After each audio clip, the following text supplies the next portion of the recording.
Right now, as you are watching this, the entire Middle East is in a state that we have not seen in generations. And what happened overnight is something that is going to be studied in military academies for decades to come. Curious. Let me walk you through everything because there is so much happening that the mainstream coverage is barely scratching the surface. And I want to make sure you understand the full picture of what America just did, what it means for our safety here at home, and why this moment could define the next chapter of global power. So here is what we know right now. Pause.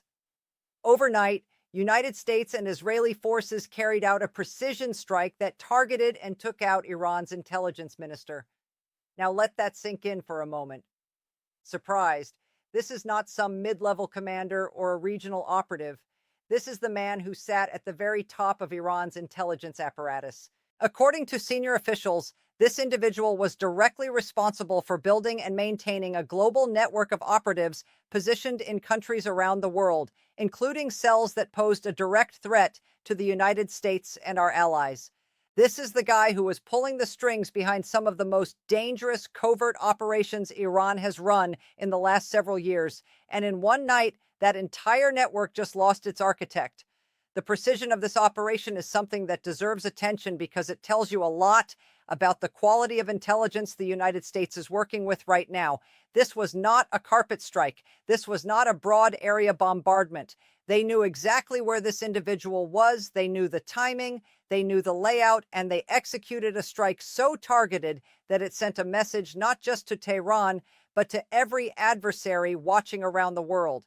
You want to run covert operations against America and its allies. This is what happens. Now, while that strike was unfolding, the situation on the ground has been escalating in multiple theaters simultaneously. And I need to break all of this down for you because each one of these fronts is connected in ways that most people are not talking about. Let us start with what is happening in Israel, because the people there are living through something that no civilian population should ever have to endure. In Ramat Gan, which is a city right on the outskirts of Tel Aviv, 2 people lost their lives from incoming fire. The threat they are dealing with right now includes cluster munitions, and if you are not familiar with what those are, let me explain it in plain terms. These are weapons that scatter dozens of smaller explosive devices over a wide area when they detonate. They are not precision weapons. They are designed to cause maximum disruption and harm over as large a footprint as possible, and they were raining down on neighborhoods where families live, where children go to school, where people are just trying to go about their daily lives. The images coming out of that area are gut-wrenching. You can see the aftermath scattered across streets and rooftops, the kind of damage that tells you these munitions were designed to terrorize as much as they were designed to destroy. And here is the thing that really gets to me. At the very moment reporters were broadcasting live from the ground in Tel Aviv, alerts started coming in that another round of incoming fire was expected within minutes. Think about that. You are standing there doing your job, trying to inform the world about what is happening, and suddenly you have to drop everything and run for a shelter because the next wave is already on its way. That is the reality on the ground right now, and the bravery of the people reporting from those locations deserves enormous respect. Now let me shift your attention north to Beirut, because what is happening in Lebanon is a major part of this wider picture. Israeli forces launched a new series of operations overnight and into the morning hours targeting positions in the Lebanese capital. At least one high-rise building was brought down in those operations, and the strikes are part of a broader effort to dismantle the infrastructure that has been used to coordinate attacks against Israel from the north. This is a multi-front situation, and the coordination between all of these moving pieces is something that military analysts are describing as extraordinary. You have operations happening in Iran, you have defensive actions in Israel, you have offensive operations in Lebanon, and all of it is being managed simultaneously with a level of precision that speaks to just how seriously the United States and Israel are taking this moment. Now, here is where things get really interesting and where I think a lot of Americans are not paying close enough attention. The strikes inside Iran are not just random targets. The operations are specifically going after a wing of the Islamic Revolutionary Guard Corps, and the reason for that is critical to understand. The IRGC is not just a military force, It functions as a state within a state inside Iran. It controls massive portions of the economy. It runs its own intelligence operations. And perhaps most importantly for the Iranian people, it is the organization that has been responsible for the brutal crackdowns on civilian protesters. Remember those incredible images from a couple of years ago when Iranian women were taking to the streets, removing their head coverings, standing up against the regime at enormous personal risk? The IRGC was the force that crushed those protests.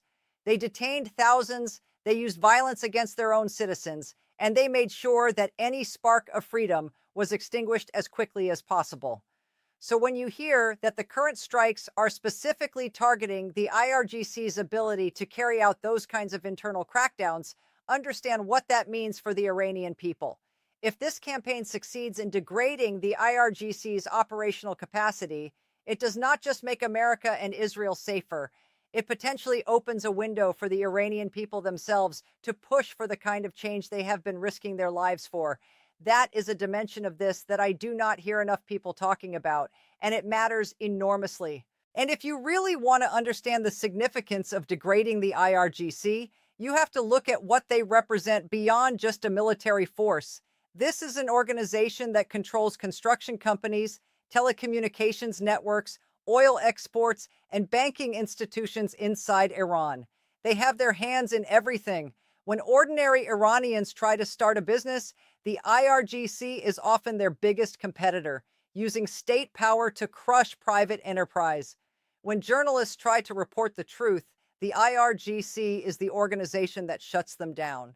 So when you hear that American and Israeli forces are systematically dismantling the operational capacity of this organization, understand that the ripple effects go far beyond the battlefield. You are talking about potentially loosening the grip of one of the most oppressive internal security forces on the planet, and that has implications for millions of people who have been living under that boot for decades. Now I want to address the military assessment of this overall operation, because there is a debate happening in this country that I think is missing some really important context. According to former senior national security officials who served at the highest levels, this operation has been one of the most successful military campaigns in the history of the United States Armed Forces. And I know that sounds like a bold statement, but let us look at the metrics. The objectives that were laid out at the beginning of this campaign, taking out proxy capabilities, neutralizing missile infrastructure, targeting naval assets, and going after leadership figures, every single one of those metrics has not just been met, but exceeded. That is not spin. That is not political talking points. That is a factual assessment based on what has actually been accomplished on the ground. And yet, you turn on certain channels or you scroll through certain corners of the internet and you hear people saying this operation has not been a success. That blows my mind. I understand healthy skepticism. I understand questioning your government. Those are American values, and they should be. But when the evidence is right in front of you, when objective after objective has been achieved, when the operational precision has been unlike anything we have seen in decades, to say it has not been a success is to ignore reality. Now, that does not mean there are no challenges ahead. Let me be honest with you about that, because I think you deserve a complete picture, not just cheerleading. There are reports suggesting that despite weeks of sustained operations, the Iranian regime itself is likely to remain in place for the near term. It has been weakened, no question about that, but the reporting suggests that the IRGC may actually be consolidating even more control within the power structure. That is a real concern, and it deserves serious attention. However, and this is a critical point, what we are looking at right now is a snapshot in time. This situation is not static. It is moving and evolving every single hour. Just in the last couple of hours, there have been additional successful operations against regime targets. The trajectory matters more than any single moment, and the trajectory right now is clearly moving in a direction where Iran is a significantly diminished threat compared to where it was just over 2 weeks ago. The question is whether that trajectory continues. And based on what we have seen so far, there is every reason to believe it will. Now, I need to talk about something that is causing serious friction behind the scenes, and that is the situation with our NATO allies. This is a story that is not getting nearly enough coverage relative to how important it is. Senior officials have described the president as being more frustrated with NATO allies than at any point during his time in office. And to understand why, you have to understand the fundamental bargain that NATO is supposed to represent. The whole point of the alliance is that an attack on one is an attack on all. That when one member is engaged in an operation that serves the collective security interest, the other members step up. That is the deal. That is why NATO exists. And right now, at a moment when the United States is conducting operations that serve European security interests as much as, or even more than American interests, the support from allied nations has been described as woefully inadequate. Think about that for a second. The United States is spending its resources, putting its service members in positions of risk, executing operations that directly protect European nations from Iranian-backed threats, and the response from those nations has been lackluster at best. There was a time not that long ago when NATO was considered a relic of the Cold War, an alliance without a purpose. The argument has been made, and I think it is a fair one, that strong American leadership is the only thing that has kept NATO relevant in the modern era. Getting allied nations to spend adequately on their own defense has been a fight that has lasted years. And while progress has been made, the current situation exposes a deeper problem. If the most powerful military alliance in the history of the world cannot count on its members to show up when there is a real operation happening that directly impacts their security, then what exactly is the point of the alliance? That is not a rhetorical question. That is a genuine strategic concern that needs to be addressed, and I think you are going to see it become a major point of discussion in the weeks and months ahead. And let me add one more layer to this because it is important for context. The threats that are being neutralized in this operation are not uniquely American threats. Iranian-backed networks have carried out operations across Europe. There have been attempted actions on European soil, targeting dissidents, targeting diplomatic facilities, targeting business interests. European nations have a direct and immediate security interest in seeing these networks dismantled, and yet the heavy lifting is being done overwhelmingly by the United States.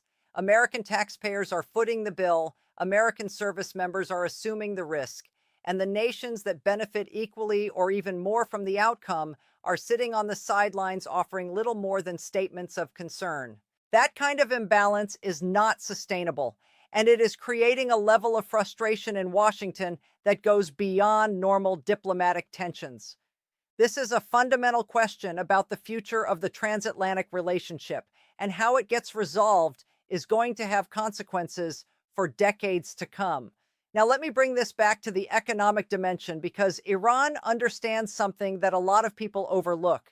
They know they cannot win a conventional military fight against the United States and Israel.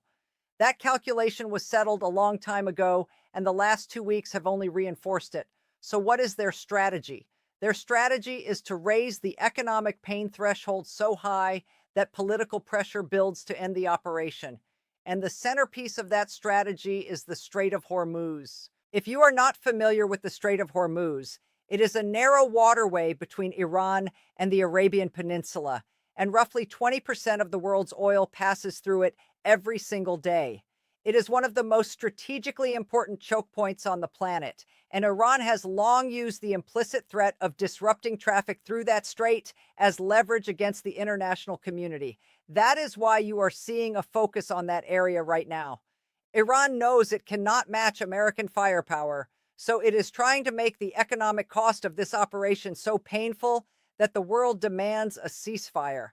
It is a strategy of last resort, and frankly, it tells you everything you need to know about where they stand militarily. When your best play is threatening to disrupt oil shipments because you cannot fight back on the battlefield, you have already lost the military dimension of this conflict. And let me put the Strait of Hormuz situation in perspective for you because it directly affects your wallet and your daily life. If Iran were to successfully disrupt shipping through that strait, even temporarily, you would see gas prices spike almost immediately. Energy markets are incredibly sensitive to any disruption in that region, and even the threat of disruption causes prices to move. That affects everything from what you pay at the pump to the cost of groceries at your local store, because transportation costs ripple through every sector of the economy. So the naval component of this operation, keeping that strait open and ensuring the free flow of commerce, is not just a military objective. It is an economic security mission that directly protects the financial well-being of American families. The United States Navy has maintained a presence in those waters for decades precisely because of how critical that choke point is. And right now, that presence is more important than it has been in years. The question becomes whether the political will exists to see this through. And based on everything we are seeing from Washington, the answer to that is yes. There are also reports that bunker buster munitions have been employed in this campaign, and that is a significant development worth explaining. These are specialized weapons designed to penetrate deep underground before detonating. They are used against hardened and buried targets, the kind of facilities that conventional weapons cannot reach. The fact that they are being used tells you that the campaign is going after Iran's most protected and most valuable assets, the things they buried deep underground because they never wanted them to be vulnerable. Well, American military capability has reached a point where even those buried assets are not safe, and that sends a powerful deterrent message not just to Iran, but to every other adversary around the world who thinks they can build underground and hide from accountability. Now, I want to bring this all the way back home because at the end of the day, the thing that matters most to every single American watching this is how does all of this affect our safety right here in the United States? And this is where things get really serious. National security officials are scheduled to testify about the current threat landscape facing the homeland, and the concerns are legitimate and substantial. The network that Iran's intelligence minister was building, those operatives positioned around the world, some of those assets are believed to be inside the United States right now. These are not theoretical threats. These are real people placed in this country over a period of years who were given the mission of being ready to act if and when they receive the order. The term that intelligence professionals use is sleeper cells, and it describes individuals or small groups who live normal lives, blend into communities, and wait for activation. In addition to organized cells, there is the threat of lone individuals who may be inspired or directed to carry out acts on their own. These lone actors are in many ways even harder to detect because they do not necessarily communicate with a larger network. They may radicalize on their own, they may receive general guidance rather than specific instructions, and they can be extraordinarily difficult for law enforcement to identify before they act. What makes this even more complicated is the way communication technology has evolved. Encrypted messaging apps, social media algorithms that create echo chambers, and the sheer volume of digital communication make it exponentially harder for intelligence agencies to identify threats before they materialize. The men and women at the FBI, the Department of Homeland Security, and the broader intelligence community are working around the clock to monitor these threats, and they are doing heroic work under incredibly difficult circumstances. But the reality is that no system is perfect, and the volume of potential threats right now is higher than it has been in a very long time. That is not meant to scare you.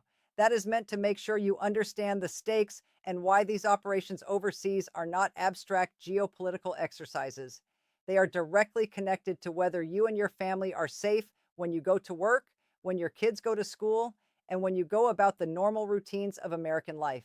Every network that gets disrupted overseas, every operative that gets taken off the board, every communication chain that gets broken is one less threat that our domestic law enforcement has to worry about. This is a challenge that the intelligence community and law enforcement agencies are taking extremely seriously, and the testimony today is expected to highlight just how significant these threats are. And here is the uncomfortable reality that we have to talk about. The current threat environment did not appear overnight. The conditions that allowed these networks to develop and these individuals to position themselves inside the United States were created over a period of years.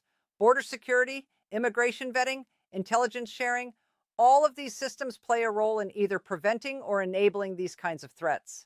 The argument from security officials is that gaps in border enforcement and vetting processes created opportunities that adversaries exploited, and now we are dealing with the consequences of those gaps. Regardless of where you fall on the political spectrum, the security dimension of border policy is something that affects every single American, and it deserves to be discussed seriously and honestly without turning it into a partisan football.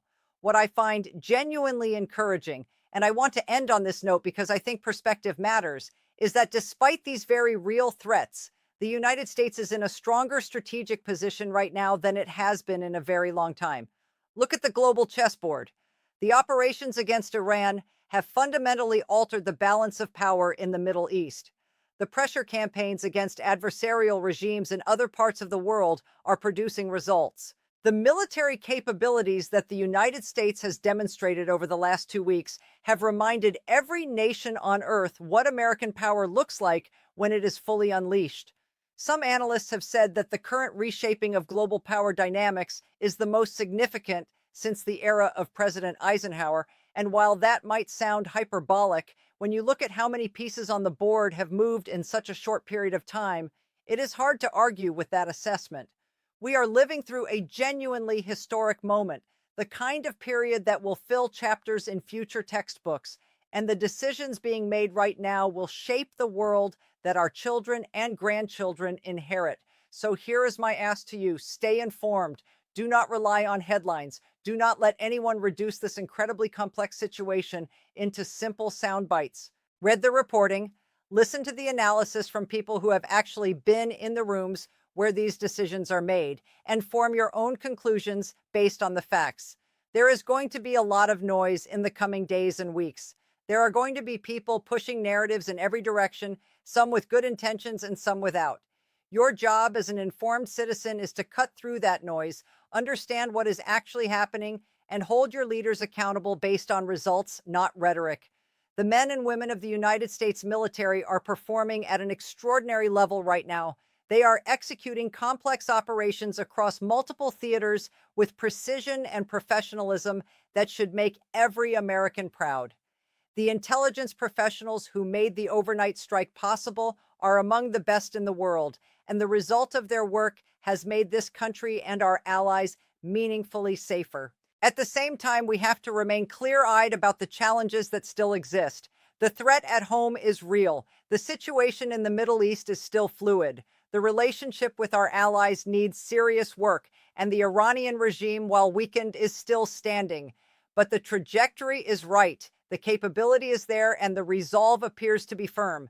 That is where we are right now. And I am going to keep covering every development as it happens because you deserve to know the full story, not just the pieces that fit a particular narrative.